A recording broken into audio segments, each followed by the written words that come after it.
presentation today. The presenter for today is Mr. Erman Gungor from Middle East Technical University, one of our students, master's students, doing his research work on numerical modeling, finite element modeling. And his title is Adjustment Factors for MEPDG Payment Responses, considering 3D implications, analysis implications of white-based tires, basically. And as I understand from the short abstract, you've done work with the MEPDG comparisons and finite element abacus runs to check. So it'll be quite an interesting talk indeed from a material characterization and analysis and solution point of view. I look forward to, and we all look forward to your presentation, Erman. Thanks. Hello everyone, my name is Erman. I am a second year master's student working with Professor Imad Alkadi.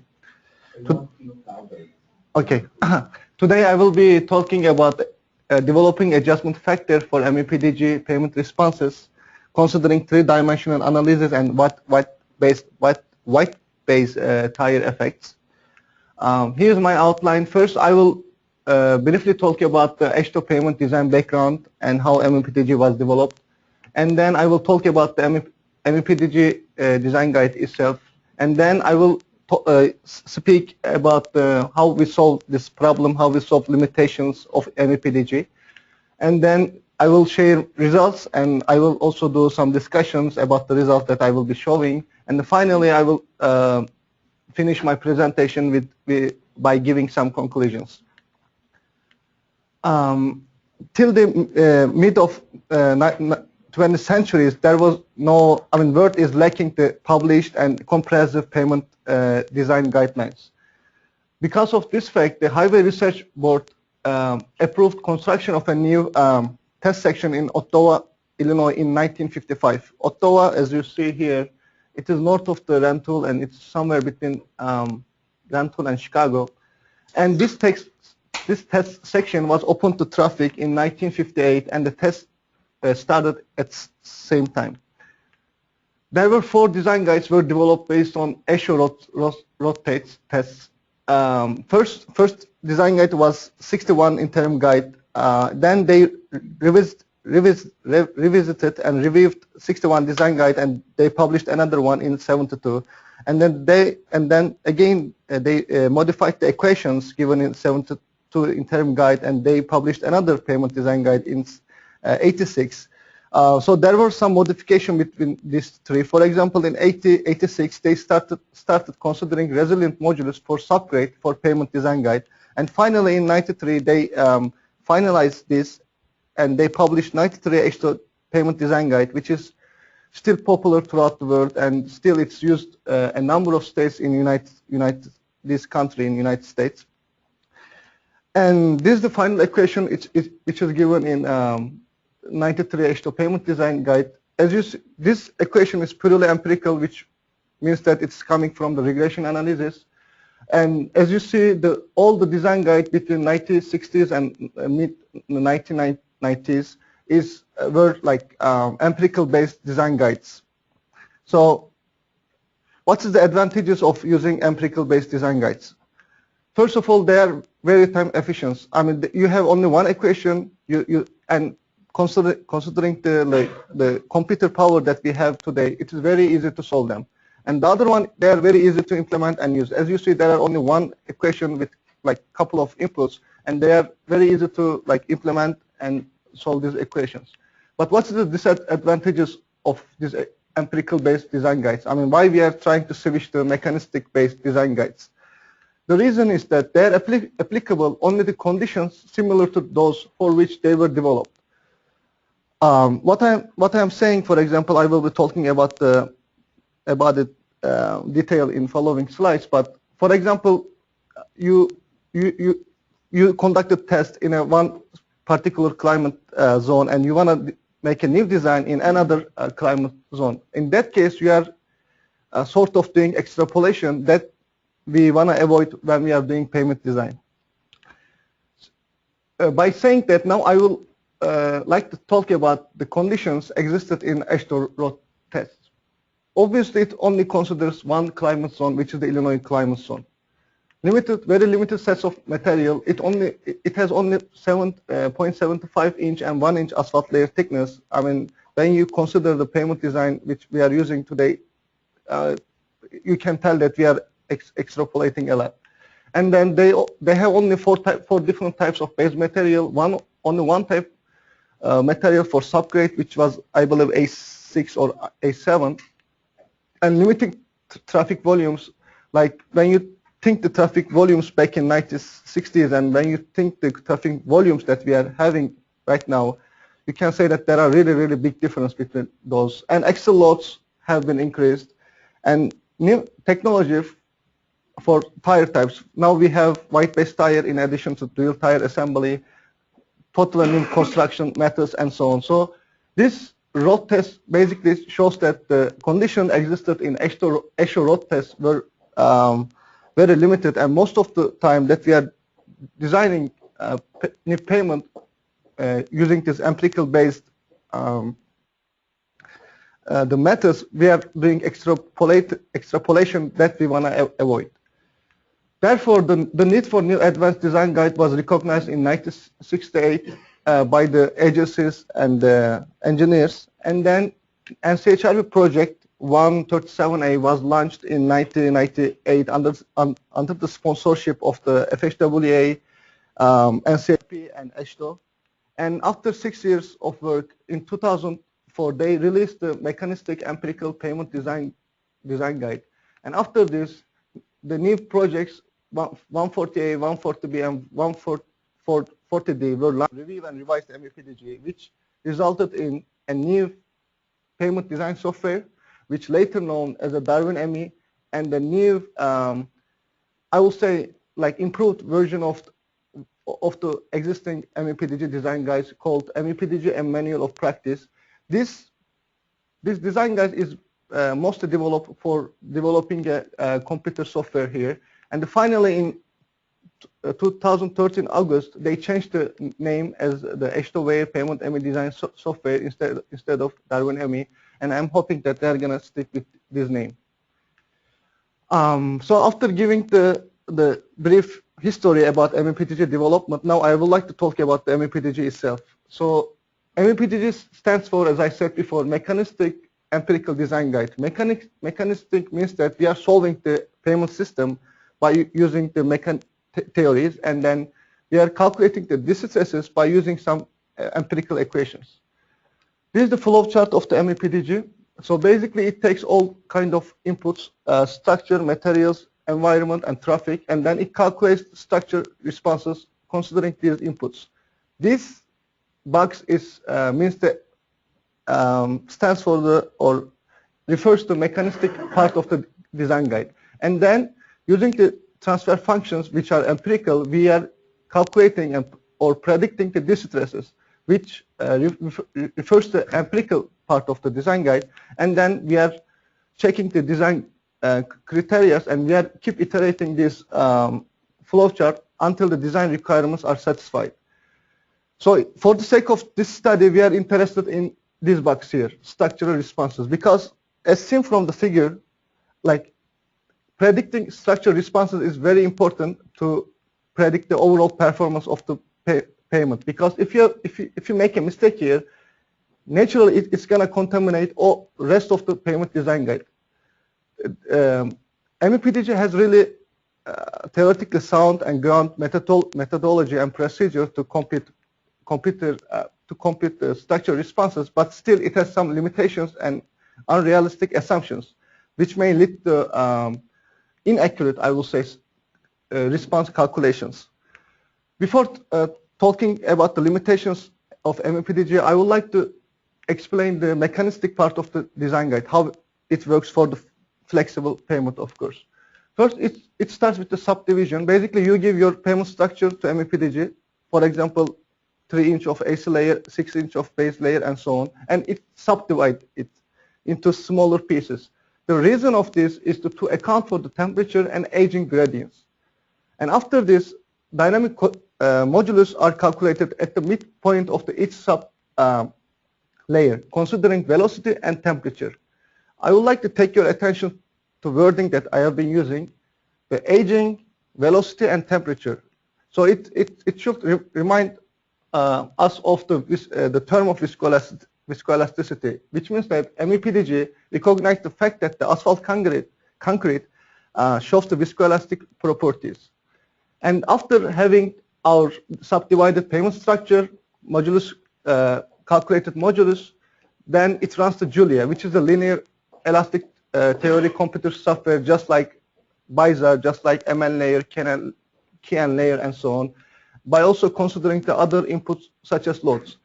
So as you see, the mechanistic part of the design guide is not only running the Julia here. It subdivides, calculates the dynamic modulus, and after this, it runs to Julia.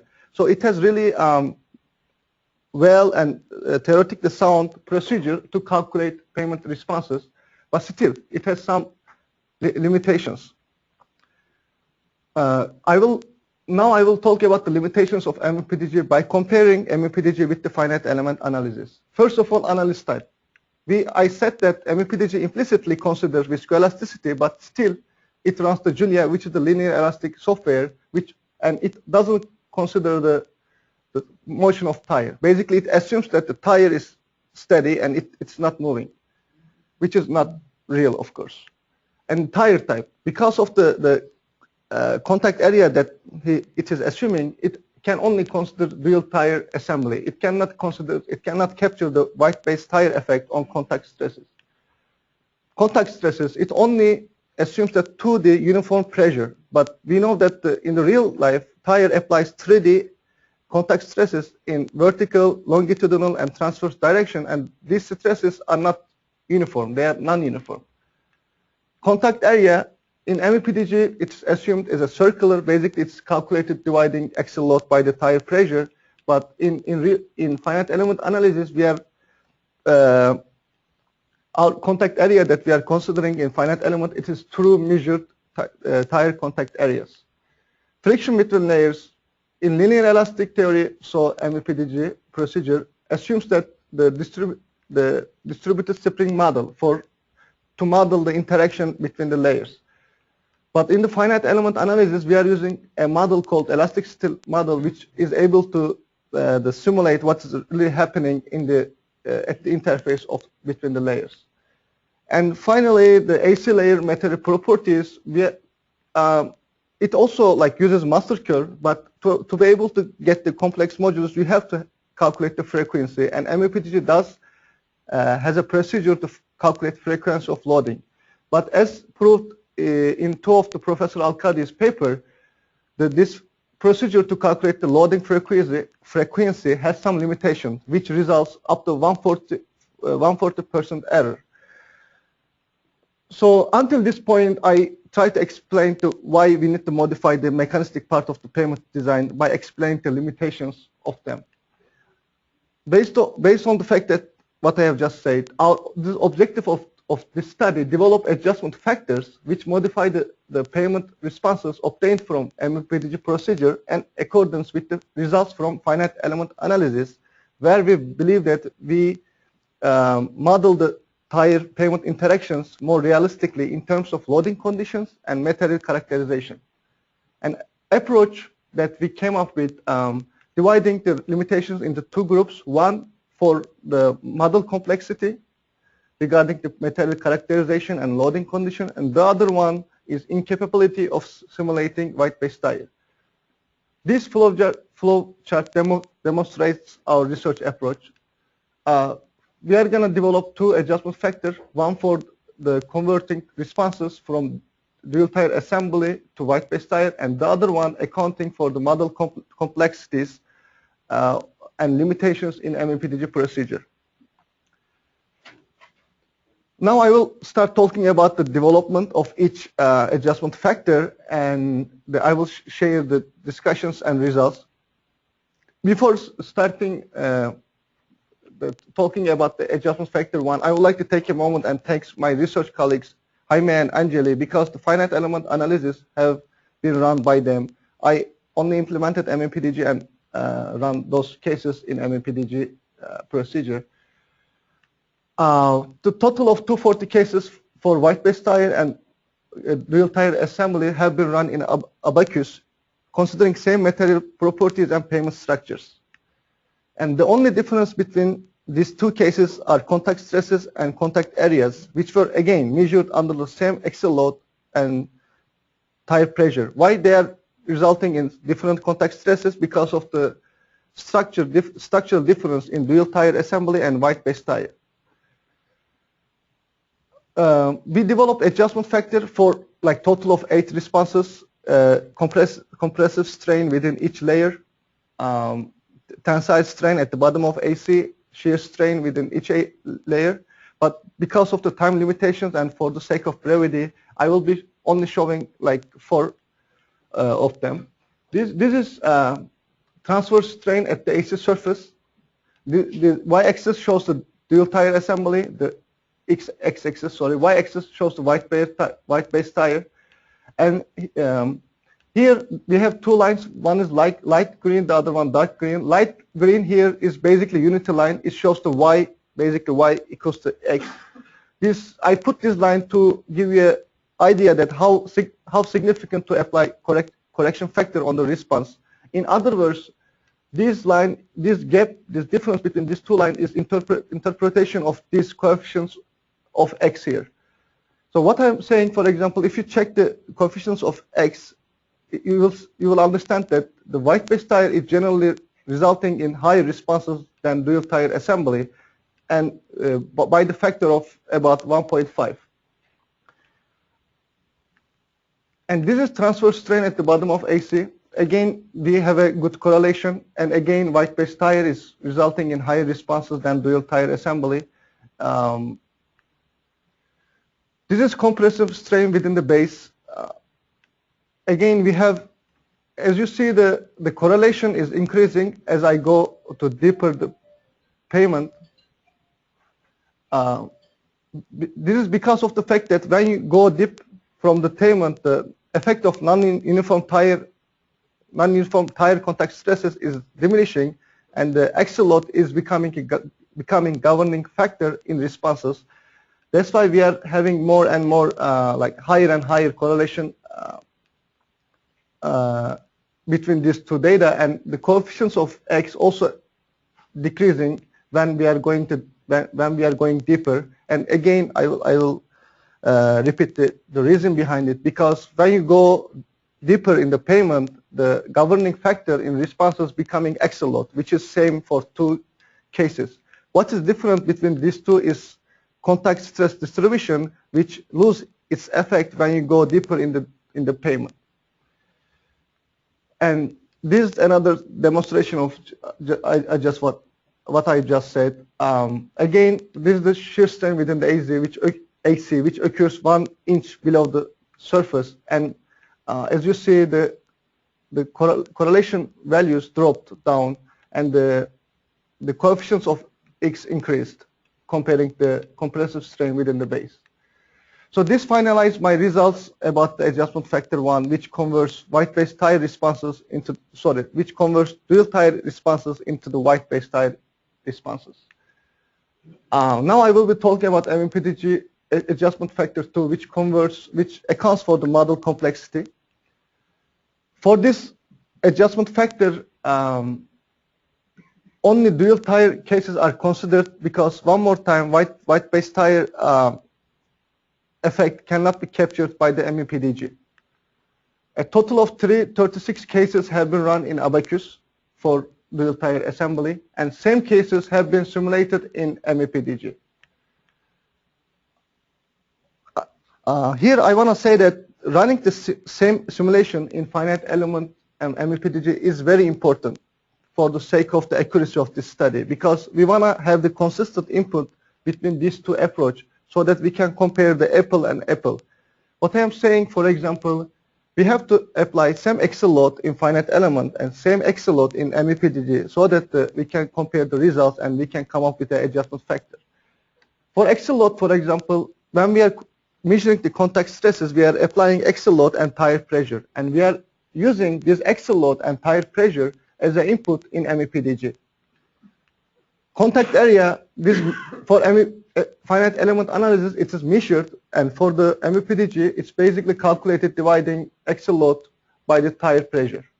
motion of tire in finite element analysis, we are moving the tire by the velocity of 5 miles per hour, and we are considering exact velocity when we are calculating complex modulus in MEPDG.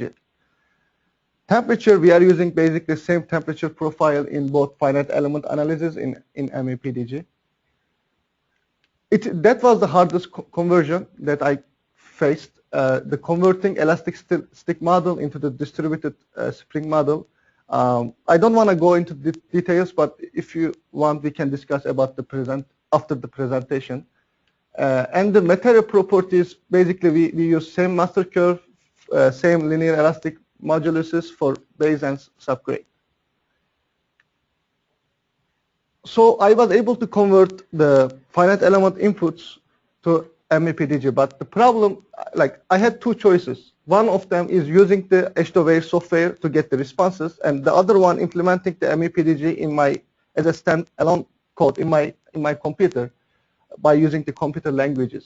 And I chose to implement MEPDG procedure as a standalone tool because of two reasons. First of all, running 576 cases in software is time consuming and not feasible. What I mean by not feasible, if you use the MEPDG software, you will see that it considers track types, all loss spectra, and so on. But for the sake of this analysis, all I need applying one axle load and one tire pressure. So I don't need to go and get all this loss spectra data for each track type.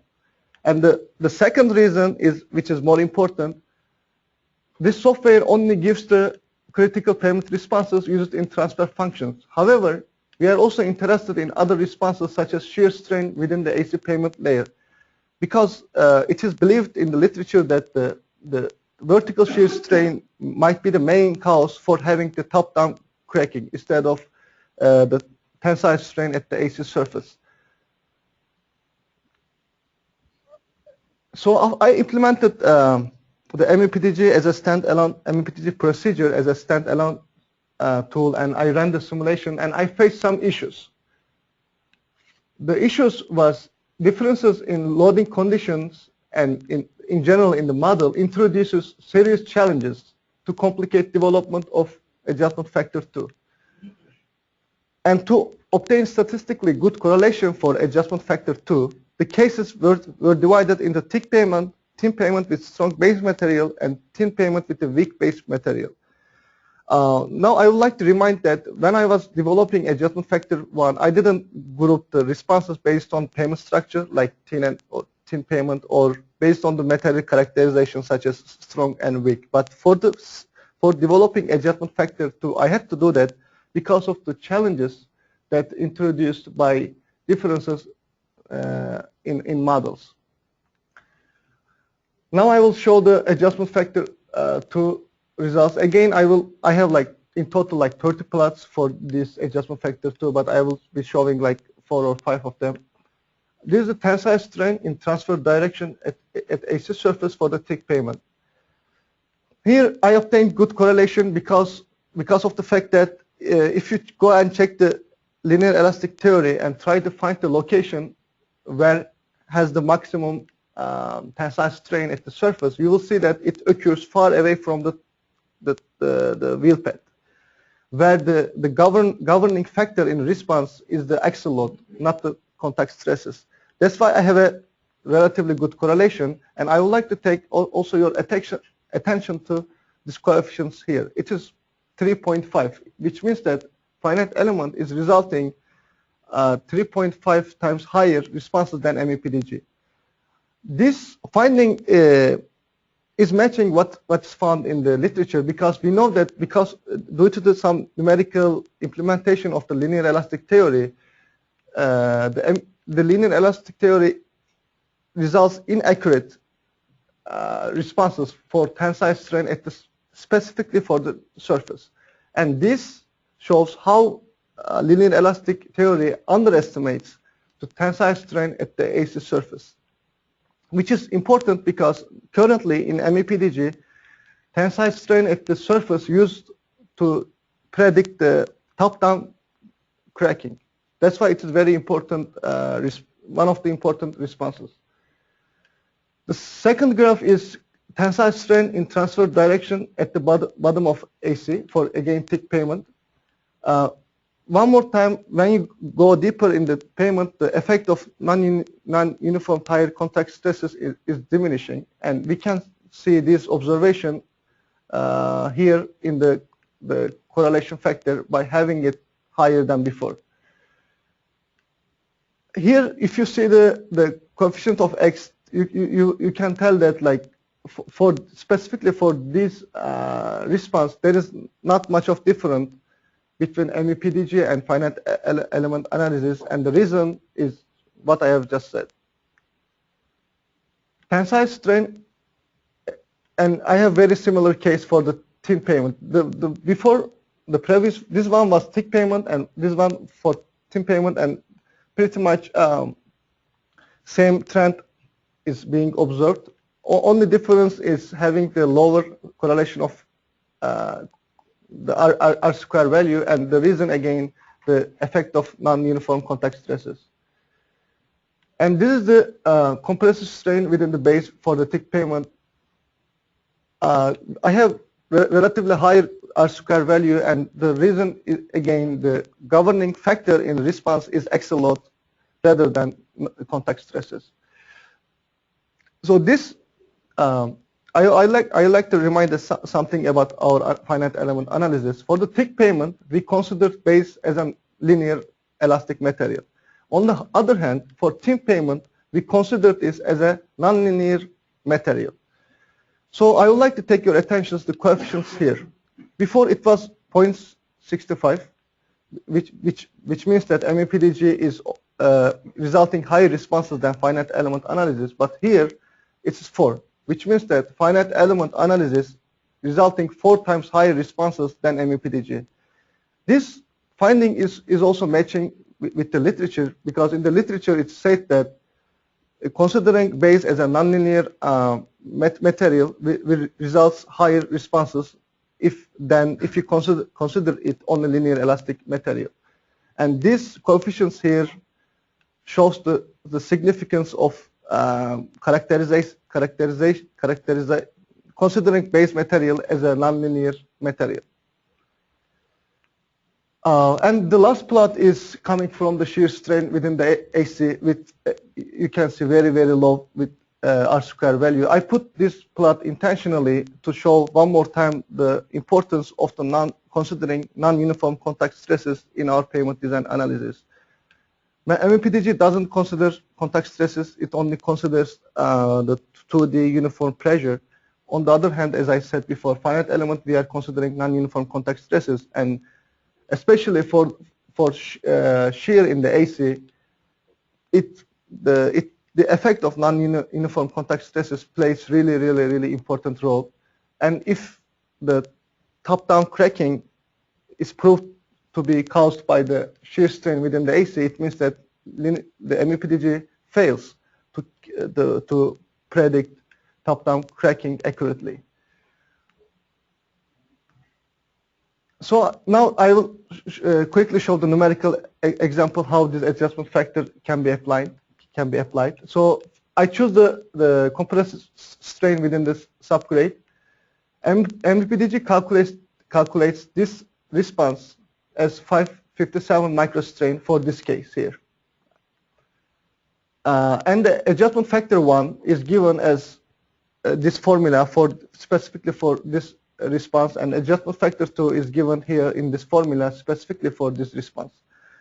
So what these numbers means? So for example, this column shows that if white base tire was used instead of real tire assembly in our analysis, this response would jump to 670 microstrain instead of 557 microstrain. This column here, if we account for the model complexities, which is 3D non-uniform contact stresses, advanced interaction model, and so on, this response here will drop to about 400 microstrain, and this last column basically shows the combined effect of these two adjustment factor. I hope this slide clarifies how we can apply our adjustment factor numerically, and this picture shows our idea how this adjustment factor can be implemented in design software. Basically, there are like two tick spots can be put, and user can go and active one of these tick box based on if he wants to like consider white base tire effect or model complexity on effects of these two together. Now I will give my conclusion about my studies very quickly. We observed that for all the responses, white base tire produces higher responses than dual tire assembly, which means that it gives higher damage than the dual tire assembly. I don't know why it disappears. It doesn't disappear in my computer, but it's Yeah, I can see it here. I don't know. It's fine. It's just the screen display. It's fine. Adjustment factor can be applied without grouping payment based on structure and material because, as you see, I had very high correlation values. The responses near the surface are significantly affected by non-uniform contact stresses which cannot be captured by MEPDG. Vertical shear in AC and tensile strain at the AC surface are the responses which are significantly underestimated by MEPDG, and these responses are important for us to predict top-down cracking. Considering nonlinear characterization for base material causes much higher responses. And adjustment factor should be applied considering payment structure since the effect of non-uniform contact stresses differ according to thickness. I said this sentence maybe 1,000 times, but it is really important for our studies. And if you have any questions, I will be happy to answer them.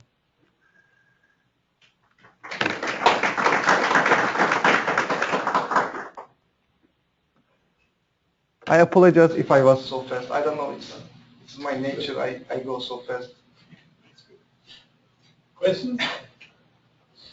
Yes, thank you. I have a couple questions. You only talked about transverse strain. Did you calculate longitudinal strain? Yes. And that's less? For which case, Professor, specifically? Just in general, bottom of the asphalt longitudinal strain.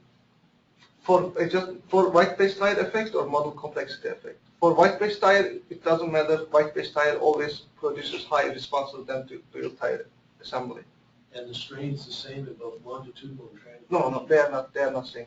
So what's higher, transverse or longitudinal? I don't know. But You show, I guess maybe the plots you show are just a sample. Is that what I'm understanding? Longitudinal. His question is. Okay. Okay. Okay. That was my answer.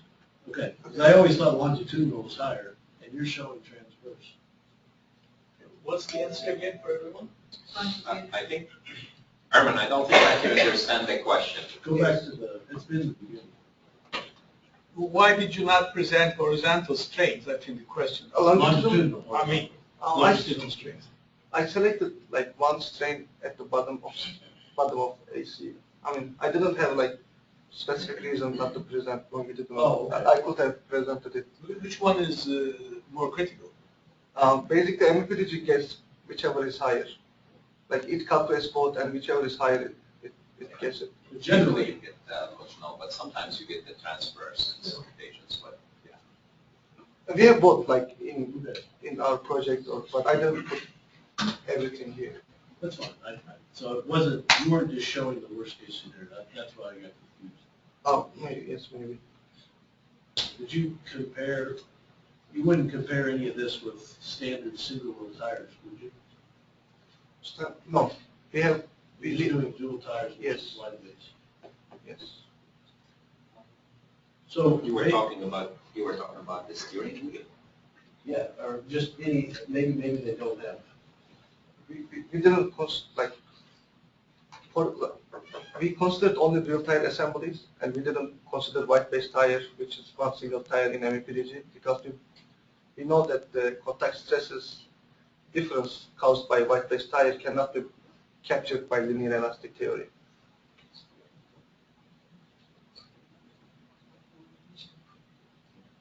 So So I don't know And if what you're that's, talking about is outside the scope for this research. Okay. What Michelin does, we have varying tire parameters. for the, yeah.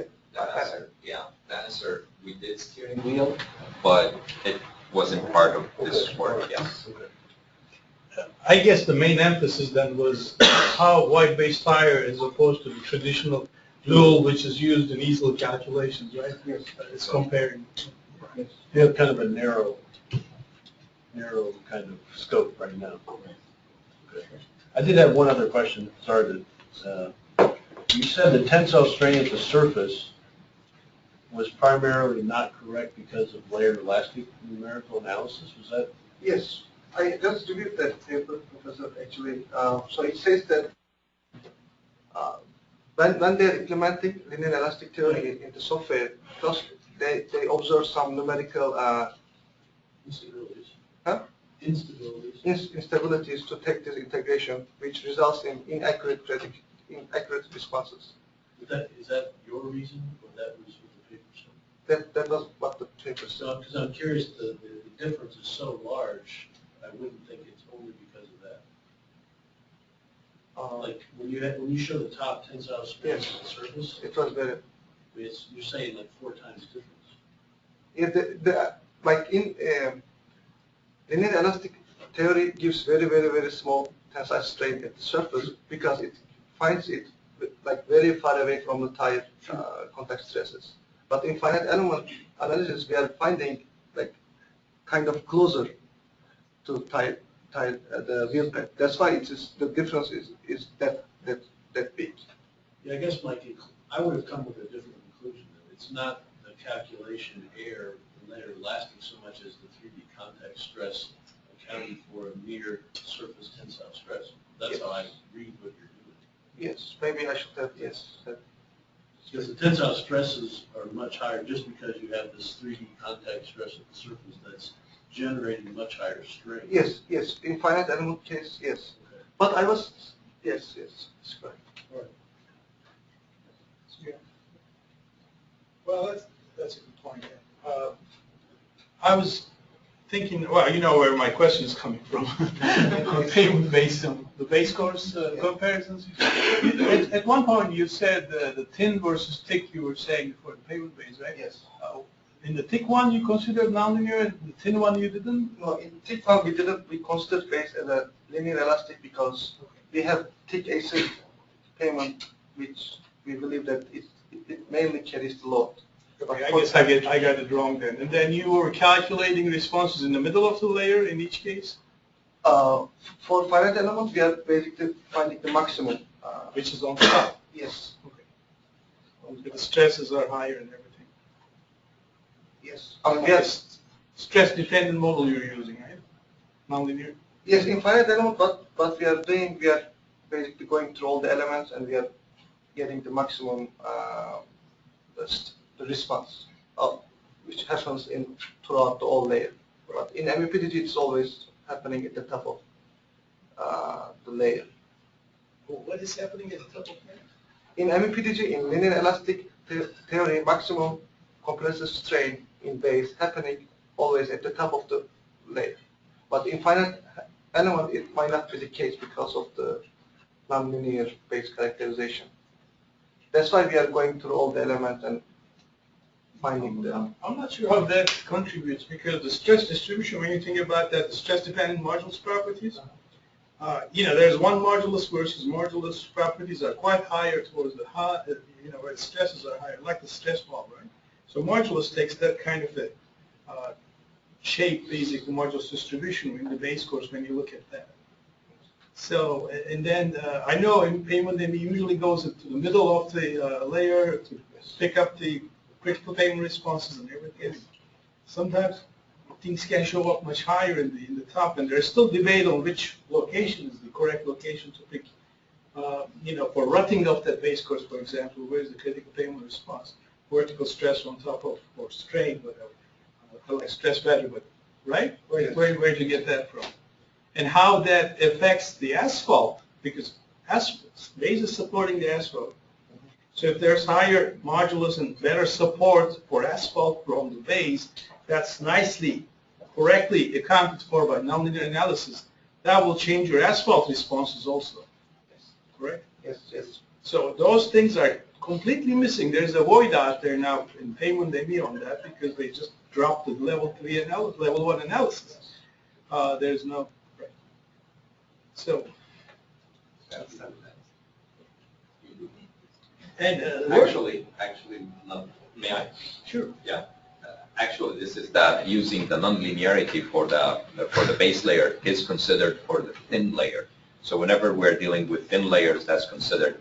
But whenever we're dealing with very thick layer, we found that there is no difference because it's going to be very, very small stresses there. So the answer to your question, yes, we do, but for thin layers. I see. Yeah. Well, again, he was showing some compressive strain in the base layer versus the effect of nonlinearity on the payment response, Right. AC response, the HMA layer response. So those are two different things to look at. And the nonlinear and gross anisotropic and all those things, again, how one looked at that, Professor Alkadi's previous PhD student. And then Ming-Man Kim also looked at that with multiple wheel scenarios also for like gear wheel assemblies for airport payments and things. So we have some couple good dissertations on that you probably need to look into. I read a couple of papers, Professor, and all of them are saying that considering base as a nonlinear material results high responses than if you consider it as a linear elastic material. And this plot was kind of confirming this point. So higher responses are bad or good? I mean, in what sense? It's good that we are Eventually linked to the life of the payment. Of course, it's bad. Of course. So Yeah. it makes it critical. Yes, yes. So if we do better analysis and use wide-based tires, we have to build thicker pavement? Say Combine that again. I'm sorry. I said, what I'm concluding here is better analysis plus wide-based tires, thicker pavements. Actually, no, Professor. White-based tires. Yeah. basically. White. If you consider only white-based tires, Yeah. you have to build the thicker pavement. But combining effect of these two is not clear. For example, this example that I showed here. Yeah, but you were looking only at subgrade strain. Yes. But, yeah, you actually showed it go down there for subgrade. Yes. So what I'm trying to say, combined effect is not like Depends on what's controlling, I guess. Yes. That's the depends. Is that what you're saying? yes. Yeah. I think that's what you're saying. But if you're using a wide-based tire, surely the asphalt surface is higher, more stressed. Yes. But that may not result, I assume, in a thicker pavement. So Does it actually result in a thicker pavement?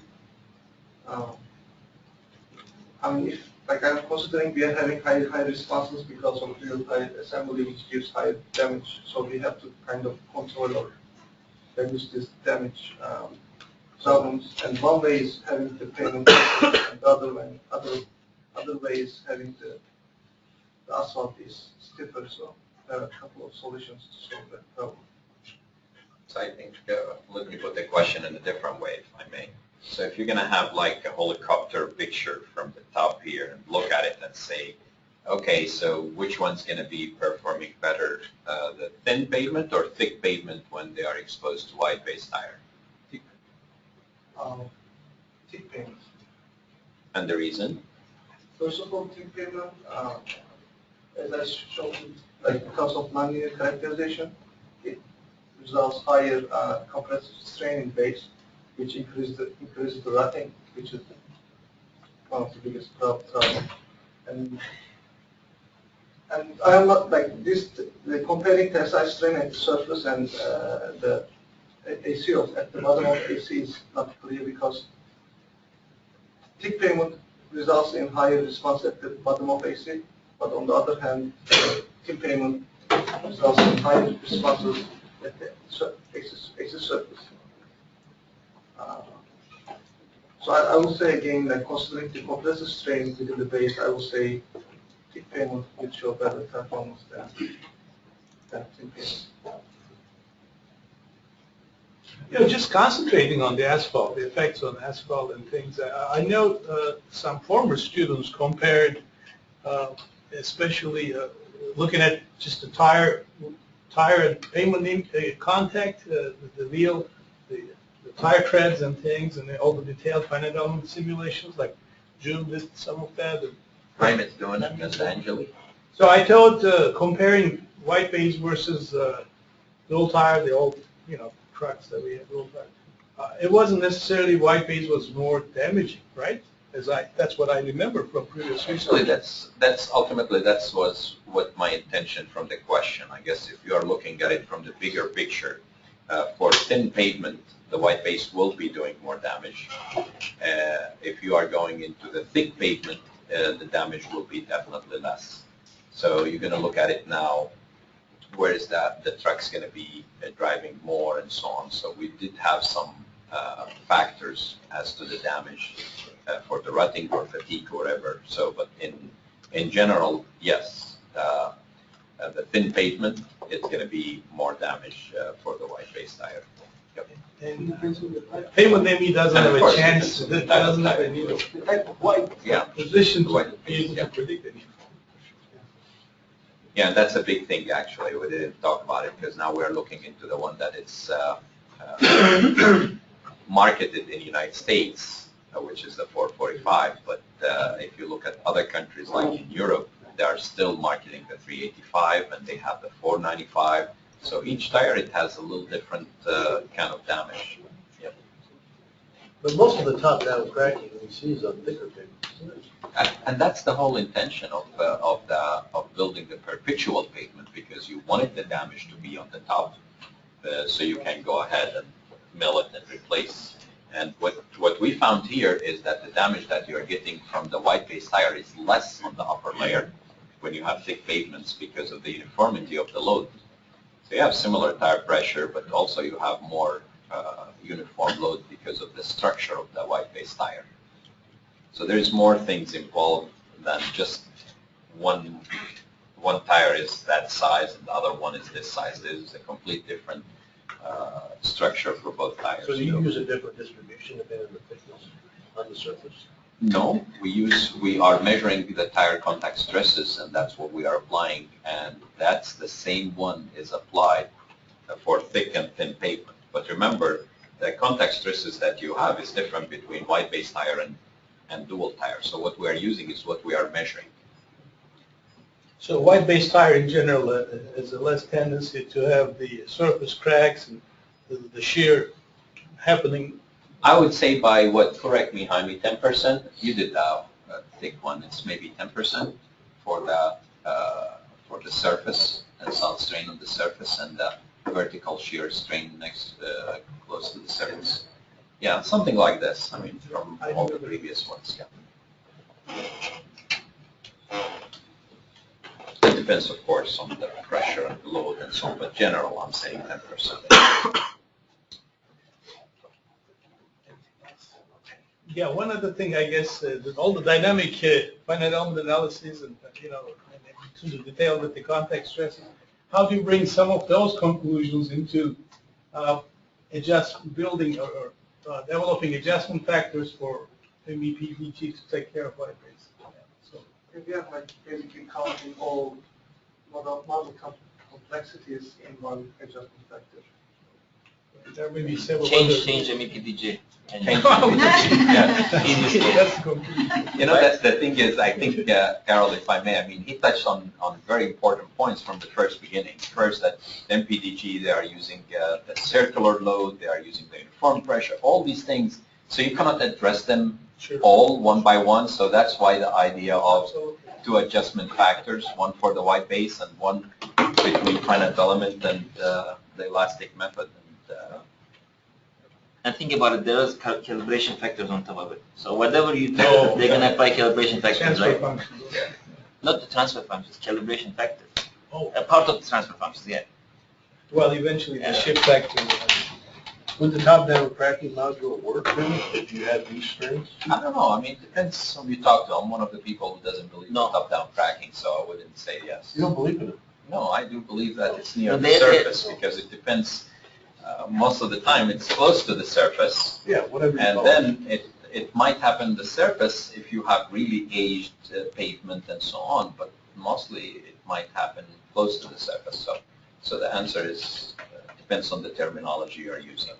So if we are agreed that the top or near serve is the same, yes, I do believe in it, of course. Well, actually, on that, now this has become a good discussion. Yeah. I guess with June's work and going back to to Sun Fleet now. I'm not gonna retake back your thesis. no, the tough time tracking the issue.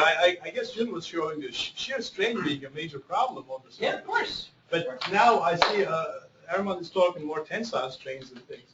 It So- depends what data you're looking at. So actually, Yeah. So, The strain plots look like a shotgun. Yes, yeah. what's, yeah, And I'll show it. that's a question to you. And this is your capture of this effect. It's very low relation. Oh, so any other question? Just one thing of interest to you, Errol, Sure. that Erman was discussing this with me like a week ago or so. If you remember in the Tensar project, we were looking into the strain that whenever you have very thin pavement and very weak subgrade, the problem is the response that we were getting was way, way much more than what we were expecting from the finite element. And this kind of change, You mean what we measured was? yes, and this kind of change was diminished as we're going to a thick pavement, even including the ones here at that time. And the only explanation is, I don't know now how much we're going to have trust in the strain gauge measurements when you have it in a thin over weak pavements, Oh, because it was bending more than True. tensile. So, and they were not manufactured to bend. So, anyway. All right. But yes, Any guys, other before you questions? leave today, I mean, there was a big plan from Angela's parents to have her in the Falls Day on April 1st, but it didn't work. She refused to come on April 1st, and she came on April 2nd. So today is Angela's birthday, so we have some cupcakes, courtesy of Jaime. So happy birthday, Angela. Thank you. Now, Erman's looking